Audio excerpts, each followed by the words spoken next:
Bismillahirrahmanirrahim. Assalamualaikum warahmatullahi wabarakatuh. Baik anak-anak, pada pertemuan kali ini kita akan membahas mengenai pertumbuhan dan perkembangan. Nah, sebelum Ibu paparkan materinya, Ibu ingin bertanya terlebih dahulu mengenai pertumbuhan dan perkembangan. Apakah kalian masih ingat sebelumnya mengenai tumbuh ukuran tinggi badan kalian pada saat kalian masih SMP? Kemudian bandingkan dengan ukuran tubuh tinggi kalian pada saat ini. Nah, apakah ada perubahan? Coba tebak. Clara, bagaimana pertumbuhannya? Apakah ada perubahan? Nah, iya benar. Jadi perubahan yang disebutkan oleh Clara tadi itu benar, yaitu ukuran pertumbuhan tinggi badan dan berat badannya. Kemudian, Ibu ingin bertanya kembali nih. Pada saat kalian masih bayi, kalian sudah bisa merangkak dan langsung bisa berjalan atau kalian harus merangkak terlebih dahulu? Nah iya benar, jawabannya seperti itu ya. Bagus sekali jawabannya. Jadi pada saat masih bayi itu kita masih bisa merangkak, tapi belum bisa langsung berlari. Nah, tapi jika dibandingkan dengan umur kalian pada saat ini, itu mengalami perkembangan kan? Yang tadinya kalian masih bisa merangkak, belum bisa berdiri dan berlari, tapi saat ini kalian sudah bisa berdiri dan lari dengan lancar. Nah, dari kedua contoh tersebut, kita bisa ambil kesimpulan bahwa manusia itu melakukan pertumbuhan dan perkembangan. Nah, pertumbuhan tadi itu berarti pertambahan ukuran dan perbesaran ukuran sel. Kemudian, perkembangannya adalah proses pendewasaan atau diferensiasi sel. Kemudian, pada proses pertumbuhan dan perkembangan ini juga dipengaruhi oleh berbagai faktor. Ada faktor internal dan eksternal. Nah, iya. Jadi anak-anak, untuk pembahasan selanjutnya itu akan kita bahas melalui baca buku terlebih dahulu, kemudian akan dilakukan diskusi secara kelompok. Baik, silahkan untuk pembagian kelompoknya dilangsungkan. Ya, nanti akan Ibu periksa hasil diskusinya dan kita akan samakan konsep bersama-sama ya mengenai faktor-faktor yang mempengaruhi pertumbuhan dan perkembangan. Baik, berarti sudah maksimal ya pembelajaran hari ini. Jadi sedikit banyak kalian sudah paham mengenai apa itu pertumbuhan dan apa itu perkembangan. Silahkan diskusikan secara kelompok mengenai faktor-faktor yang mempengaruhinya. Ya, terima kasih ya sudah berpartisipasi aktif pada hari ini. Baik, terima kasih. Wassalamualaikum warahmatullahi wabarakatuh.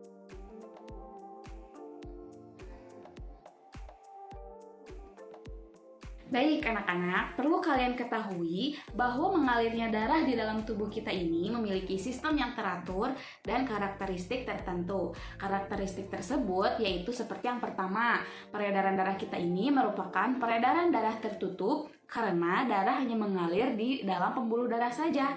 Kemudian yang kedua, peredaran darah kita ini merupakan peredaran darah ganda karena darah mengalir melalui jantung sebanyak 2 kali dalam sekali peredaran yang terdiri dari yang pertama peredaran darah kecil dan peredaran darah besar.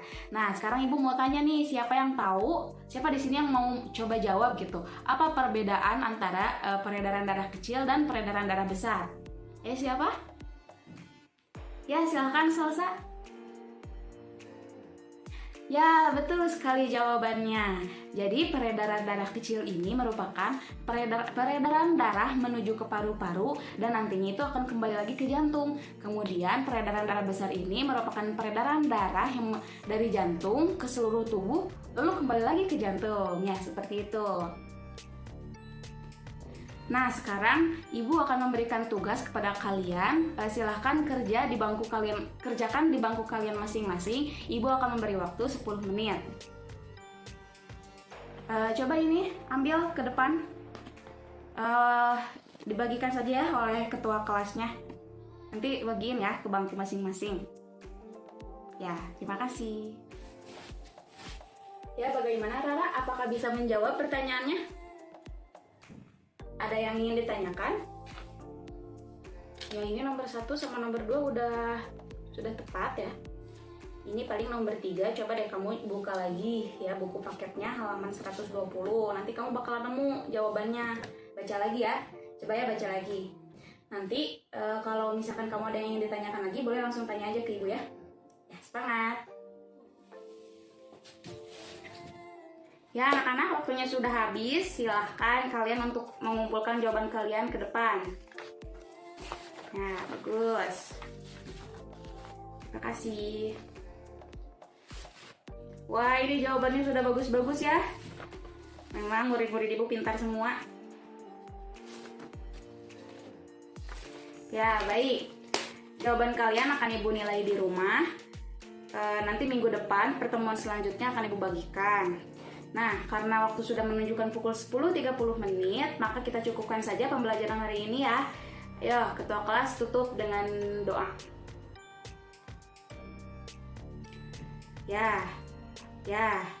Untuk pembelajaran minggu depan, ibu harapkan kalian membaca dulu materinya. Jika ada yang ingin ditanyakan, nanti kita bahas bareng-bareng ya di kelas ya. Cukup sekian. Wassalamualaikum warahmatullahi wabarakatuh. Wah, hebat. 5 orang yang sudah maju ke depan. Baik, untuk soal pertama, Rojak, jawaban kamu benar. Dan Bapak di sini ada coklat. Ya, ambil. Jawaban kedua, Jaki. Ya, walaupun jawabannya tidak benar, tapi Jaki sudah hebat bisa maju ke depan. Bapak memiliki permen. Nih buat Jaki. Nah, untuk jawaban yang kedua, nanti di akhir siapa yang mau menjawab, silakan teman-teman. Untuk jawaban ketiga, keempat, dan kelima semua sudah benar. Halimah, Faujan, Ahmad, ini coklat buat kalian. Ya, hebat.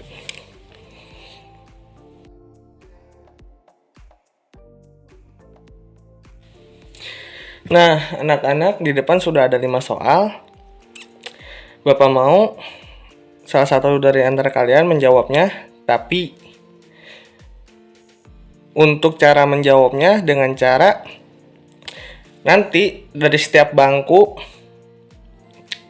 akan menyebutkan Asmaul Husna, dan yang stop di situ, di sana, atau tidak bisa melanjutkan urutan Asmaul Husna itu, maka untuk maju ke depan menjawab soal-soal.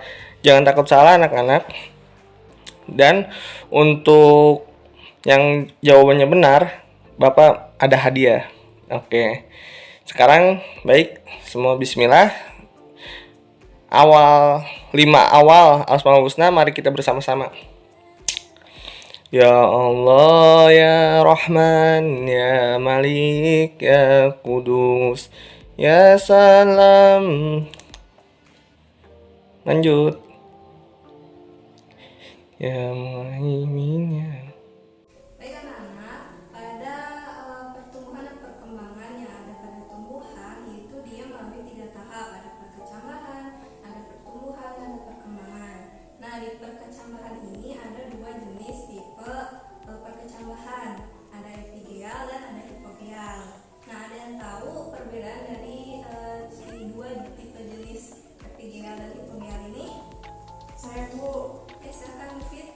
Untuk perkecambahan hipogeal itu perkecambahan yang kotiledonya tetap terpendam di bawah tanah Bu. Contohnya itu pada tumbuhan melipodil seperti jagung dan kelapa. Sedangkan pada perkecambahan epigeal, perkecambahannya itu yang kotiledonya naik ke atas permukaan tanah seperti yang terjadi pada tumbuhan melipodil, yaitu kacang-kacangan, kacang hijau, dan juga kacang merah. Masya Allah, sudah benar sekali ya Latif ya. Masih sekali sudah lengkap jawabannya. Dari video yang sudah kita tonton tadi, ada yang tahu faktor apa saja yang mempengaruhi pertumbuhan dan perkembangan pada tumbuhan? Ada yang menjawab? Bu. Baik, Novi silakan.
Udah pada tahu kan tentang konsep pertumbuhan dan perkembangan?